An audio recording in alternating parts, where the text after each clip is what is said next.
Hi, my name is Arissa, and this is the story of the Bremen town musicians. Now there was this farmer who owned this old donkey, and this old donkey had worked for many, many years on this farm. He had helped with many a harvest. He had made sure the farm was always plowed and always taken care of as it should have been. And the time came when the donkey was tired, his bones were tired, his muscles were sore, and his mind was filled with nothing but longing for relaxation. And the farmer said, I have no longer need of you. I must do something. And so what did he decide to do? Starve him. The donkey said, no, I cannot live out my years like this. I can't be subject to that. I work too hard. And so he came up with a plan.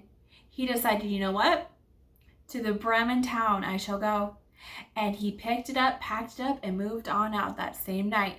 He escaped the wretched farm. He escaped his years of toil and hard work. And he set out on a new adventure at his old age. And along this journey that he had made towards the town of Bremen, he came across a dog. Now this wasn't a cute dog. This wasn't a fluffy dog. This was a tired, weary, drawn out, worn out dog. This dog had been a leader of a hunt party, and he had served and run along his master for many, many hunts and many, many different hunting seasons. But he was tired. He was tired of running. He was tired of leading the pack. And all he wanted to do was simply relax. But his owner said, I don't need use of you anymore. So at once, the dog realized instead of being the hunter, he had become the hunted. And the old dog said to the donkey, I don't know what to do. My owner doesn't want me. I've been abandoned. The donkey said, fear not, my friend. Please come with me. Let's go together to the town of Bremen. You can be our drummer, and you can help lead the band. We will play for thousands of people. We shall bring joyous music to their ears. And the dog said, okay. And so they went along, the dog and the donkey. They talked about their great plans, and they made many, many wonderful things that they could do together. Then they came across this cat, this poor old weary, wretched, cold cat. And they said, dear friend, whatever is the matter? And the cat said, I'm tired, I'm cold, and my mistress, she tried to drown me. And the dog and the donkey were shocked. However, they were not that surprised. They said, we too had masters who tried to do away with us. They said, please come join us. Forget what the life you had. Come with us to the town of Bremen and be a musician.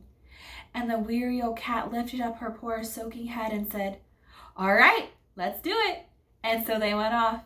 And the three, they talked and they talked. They made plans. They were scheming up things to do. And then they came across a rooster. And this old rooster, his voice was sad. His tune was sorrowful. And they said, what's the matter, dear friend? And he said, I'm going to be made into soup. And the three looked at each other, and they looked at the rooster. They said, what soup? Never worry, though. They went along, and they said, hey, why don't you come with us? You can be carefree. We can be fearless together in the town of Bremen as musicians. And the rooster realized, this is my chance. This is a chance for one last time my voice to be heard. I can make wonderful music for the people to hear, and they will love it ever so much. And so the roosters decided, you know what? That's that. Let's go. And so the four went along together. They traveled and they traveled. And then they realized, uh-oh, Bremen's a little bit further than we thought it would be. And so they stopped for the night. And they stopped under an old tree and along an old stony fence. The cat and the rooster, they took over watch. They said, watch you guys from up here. And they bedded down for the night. The dog and the donkey said, yeah, that's nice. We're sleeping on the ground. And so the four settled down. At one point in the night, the rooster awoke. He said, what can I see from up here? And he looked and he looked. And off at the distance, he noticed a light. It was a bright, shining golden light. And he called down to his friends below, hey, y'all, wake up. And they jumped out of bed. They said, what are you waking us up for at this hour? And he said, come, look, let's go to the light. To the light, they said, we've already escaped death once. What are you trying to get us to do? And he said, no, trust me. We must go check this out. And so they all decided, all right, let's go. And so they set out to this bright light. And as they got closer and closer and closer, they realized it was a house. It was a beautiful brick house that looked warm and inviting. They said, "Oh, we must stay here. This must be our resting place." But there was only one problem. There were robbers inside. And so the group said, "Oh, really? But what are they going to do? We're old. We can't do anything about it. There's nothing for us to do." Until the donkey said, "Stop. We've come this far. We cannot let the robbers stop us from having our dream." And so they banded together. They used all their strength. They used all their might. They used whatever wits they had left. And they went in and they attacked the robbers. Now, the details of the attack are too gruesome to share. But just know that the hospital really had a bill for those robbers to pay. And so the four went in.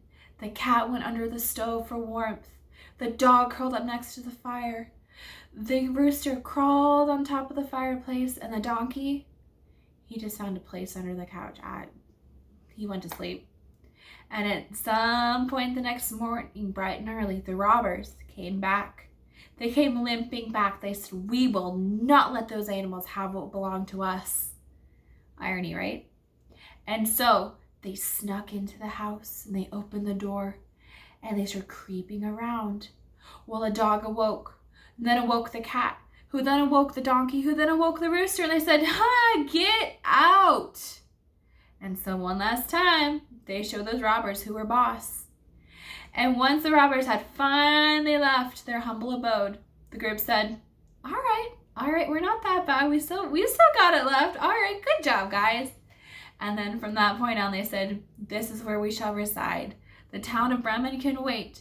We shall stay here, and we shall practice our merry little tunes, and we shall play for ourselves while we shall play for the people in the future." And so the group, the donkey, the dog, the cat, and the rooster, they practiced and they practiced, and they settled and they settled, and they lived as happily as they could ever have had in their new life. Thank you for watching.